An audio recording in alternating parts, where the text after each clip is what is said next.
para ouvir a Joana, acho que a Joana quer colocar também uma questão. Força. Agora é que eu tenho medo. Vou mudar aqui um bocadinho o chip, se calhar noutra altura faria uma pergunta sobre política, mas hoje não, nem agora não.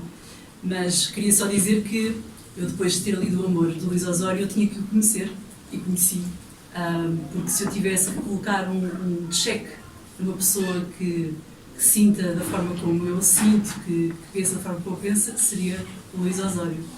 E houve uma coisa, tu aprendes-me sempre quando falas e quando escreves, e hoje especialmente quando falas da tua mãe, tu sabes porque é que eu estou a dizer isto. Eu perdi a minha mãe também recentemente, e houve uma coisa muito bonita que tu falaste, que tu disseste, que foi a questão de tu, quando os nossos pais morrem ou alguém tão querido morre, nós escavamos por dentro, e é uma realidade. Eu também ia falar sobre isso. Acho que o desenvolvimento humano está aí, no nascimento e no morte. E uma coisa que eu te queria... Uma coisa muito engraçada, vou só partilhar isto que a minha mãe me disse, porque a minha mãe morreu com uma doença terminal, e quando ela soube da doença, ela liga-me e diz-me: olha, Joana, tu agora vais deixar de ser Joaninha e vais ter que ser Joana para a vida. E aquela frase marcou-me muito. E a pergunta que eu tinha para te fazer, tu de alguma forma já falaste sobre isso, mas pronto, mas é uma coisa que me interessa, que é nesse processo de tua dança, de te escavares por dentro, quando disseste adeus ao Miguel, e eras o Luís Osório, quem é que era esse Luís Osório? Como é que tu chegaste lá? O que é que aconteceu? Tudo bem, como é que tu chegaste lá? Sim, há um... Obrigado.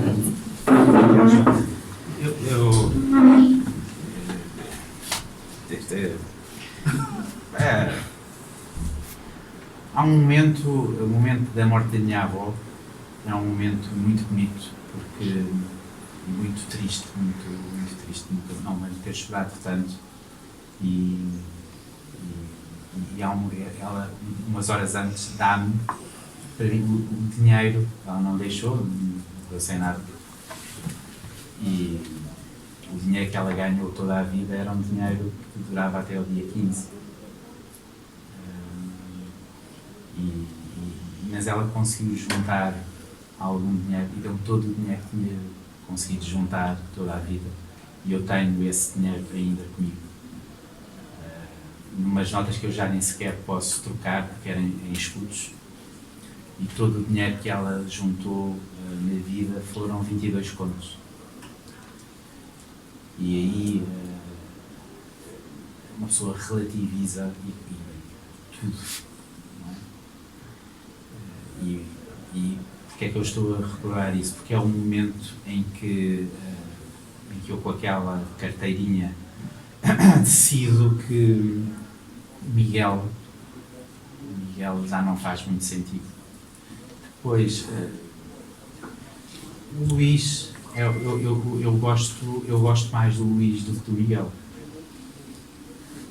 porque o Miguel é, embora o Miguel seja o momento que se excetuarmos os nossos filhos, porque os nossos filhos são momentos em que de facto não há muita... Nós não temos amor pelos nossos filhos, ao contrário daquilo que se pode imaginar, porque se temos amor pelos nossos filhos, como é que vamos usar a palavra amor noutros contextos? A relação que temos com os nossos filhos é uma relação que de facto não tem uma palavra que expresse. Da mesma maneira que quando alguém perde um filho, não há palavra nenhuma. Existe o sentimento de orfandade quando um filho perde um pai cedo ou uma mãe cedo, mas não existe quando um pai perde um filho. E portanto não existe também o amor, é para lá disso. E os nossos filhos às vezes são, enfim, têm o seu próprio caminho e às vezes desligam-se de nós. É absolutamente fundamental que eles sigam o seu caminho e não o nosso, e nós temos que os deixar ir sozinhos para não ficarmos esvaziados depois, quando eles nos deixam e nos matam, porque eles têm que nos matar. E portanto o Luís é a minha construção, não depende de ninguém, é o meu grito de liberdade, é o meu caminho, só meu, somado àquilo que toda a gente me deu antes, a todo o capital, a todo o dique de proteção que eu construí para me proteger, para falar de coisas que se calhar são uma desgraça, mas que eu transformei numa força. Eu falo tranquilamente tudo aquilo que me aconteceu sem chorar, de uma maneira quase fria, embora não o seja, porque obviamente me construí. É uma construção. É uma construção. Eu não posso fazer, como o Daniel Sampaio, que me chama filho, diz, epá, a única coisa que não podes fazer, e é a única pessoa que me chama Miguel, a única coisa que não podes fazer é ir a um psicanalista. Porque tu fizeste um trabalho maravilhoso, tens um nick perfeito. Se tu vais lá, escangalhas tudo. Portanto, não vais. Bem, eu segui sempre. Portanto, o Luís, ou o Luís Osório não é ninguém. O nome Osório é um nome que eu prezo muito, que aliás é uma coisa muito gira. O Osório é o nome do meu pai, da família do meu pai, que nasce de uma bandeira bastarda. Porque o meu avô, a minha bisavó era uma atriz espanhola que foge da família, que era uma família vagamente nobre, e foge para ser atriz de teatro popular em Portugal, e tem o meu avô de um pai incógnito. E, portanto, Osório nasce assim do nome dela. E, teoricamente, se o pai tivesse perfilhado, o Osório não existia. E depois o meu avô tem 6 filhos, e o único que tem descendência é o meu pai, que era homossexual. Epá, e eu resolvi fazer filhos em Barda para ver se continuava o nome. Agora tem 3 Osórios. Eu preservo o Osório e preservo o Luís. O Luís Osório passou a ser uma coisa triste, mas ao mesmo tempo bonita. O Luís Osório, em alguma... Eu quando vejo no Facebook, a minha página, que às tantas falámos sobre isso, não é? Eu construo a página de Facebook apenas para continuar a comunicar com as pessoas.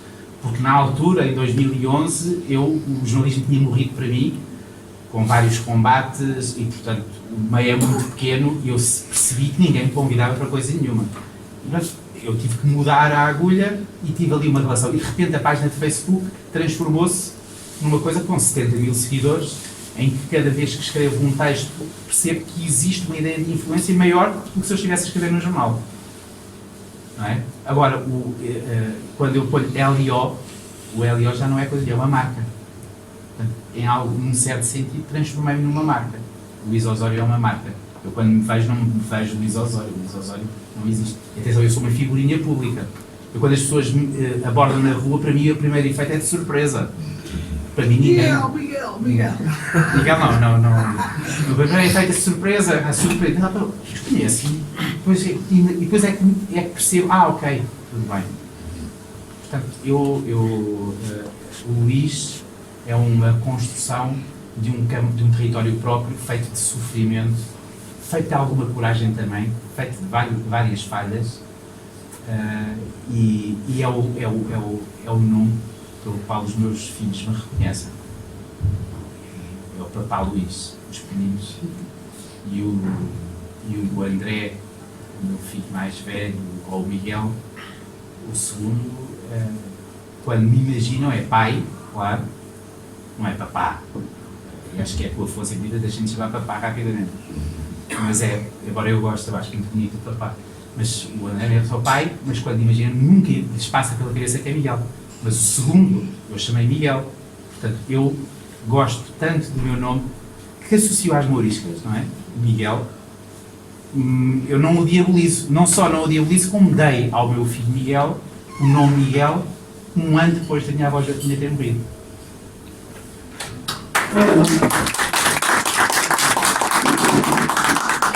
Paulo, tu já usaste o crédito? Ok. Pode haver... Armindo, força. Luís, só uma dúvida. Quando afirma que os filhos têm que mandar os pais, portanto... Freudianamente. Como diz? Freudianamente. Não sei, sim, está a falar na questão daquilo que é o curso natural da vida.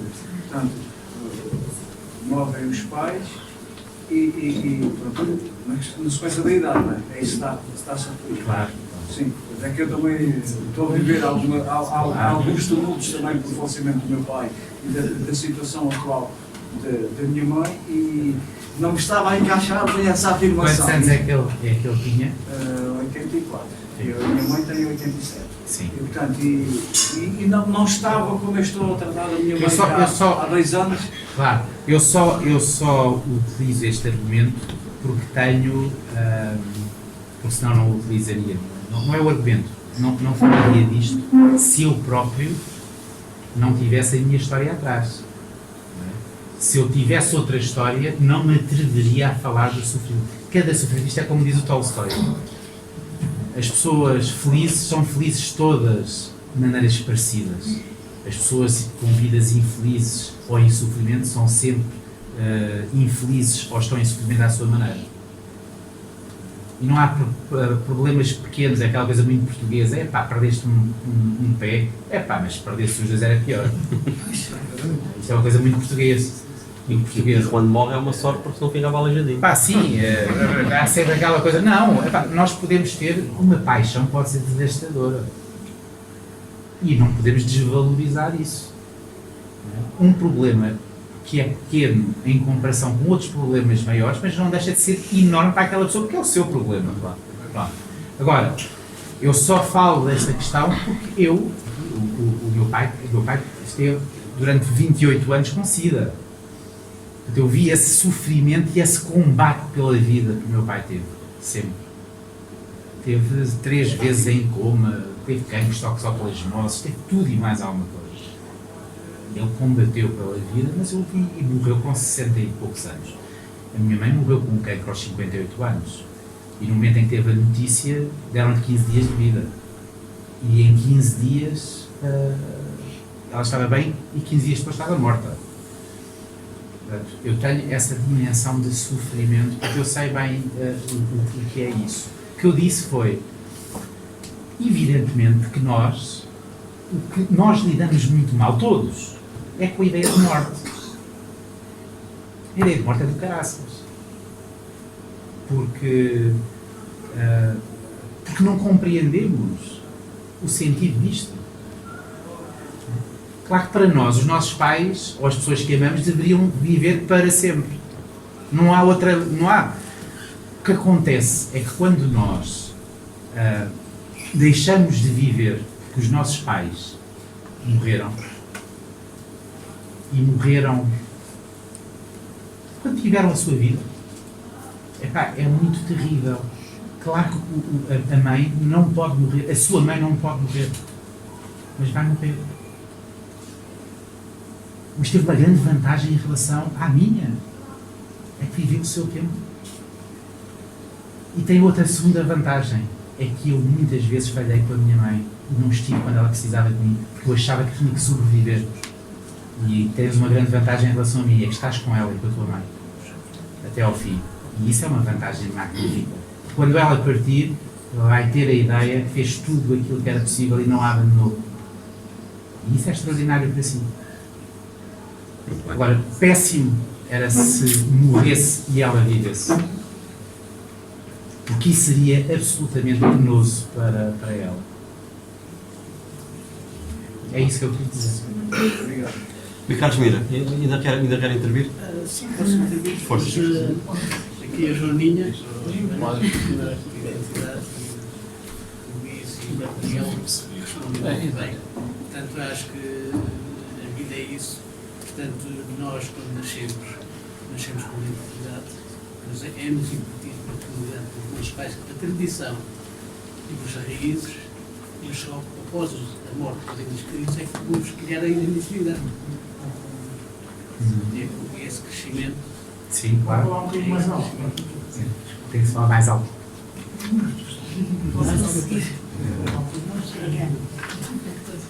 Essencialmente foi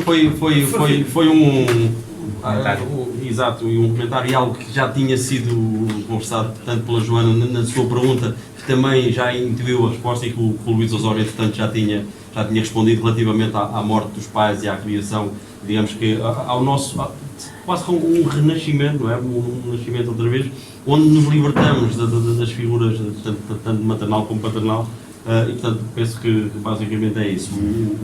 O nascermos novamente, mas nascermos aí com uma identidade diferente e que será provavelmente a nossa verdadeira identidade. Luís, agora não sei se mais alguém quer intervir. Calma. Acham que eu posso ver mais um bocado de jogos? Pode. Está-te a fazer bem, Inspiração. E agora convém porque a pergunta vem da mesa, a próxima pergunta vem da mesa, porque eu até me vou sentar. Então, Olha, mas eu devo dizer que achei impressionante esse bocado da queda de um homem. Eu nem tinha a noção já de tão... foi o Vasco que escolheu. Não tinha noção de... E fiquei muito assustado. Pois, também eu. Força, Zória. Impressionante. Bata lá. Bem, eu sou de antropologia, não é? Ele bata a voz também. Ok. E uma das coisas que eu me tenho deparado ao longo dos tempos é que as pessoas que eu conheço, apesar de muitas vezes estar a conhecê-las pela primeira vez, quando começo a aprofundar o conhecimento com elas, todas as pessoas têm histórias de vida fantásticas. Coisas impressionantes mesmo, que se calhar nós passamos todos os dias pelas pessoas e não temos noção absolutamente delas. Por outro lado, eu tenho a noção perfeitamente também que a história de vida pessoal, portanto, aquelas coisas pequenas de cada um, está também ligado com outro patamar bastante maior, que é o patamar da história, que é o patamar de todos os acontecimentos que nos vão marcando e que nós vamos marcando também. Portanto, esta dialética entre o indivíduo e a sociedade é uma coisa absolutamente fantástica. Como é que tem sentido nas diferentes pessoas que têm conhecido e na sua própria história de vida esse movimento entre o indivíduo, essa questão entre o indivíduo, a dialética e a sociedade? Desculpa. Eu já sabia que tu tinhas vindo cá para Bogotá. Essa é uma questão importante, não é? É uma questão importante e é uma questão que define até, falámos de política, falámos de intervenção, da nossa intervenção na vida, em todas as várias intervenções. Conseguem ouvir-me? Sim. As várias intervenções e baseia-se muito nisso. De que maneira é que nós podemos ter um universo e criar um universo e uma vida própria, um caminho próprio, e ao mesmo tempo conseguimos viver numa sociedade e num coletivo. Isto é, reformulando, quando se fala de liberdade, muitas vezes a liberdade está associada a uma ideia errada.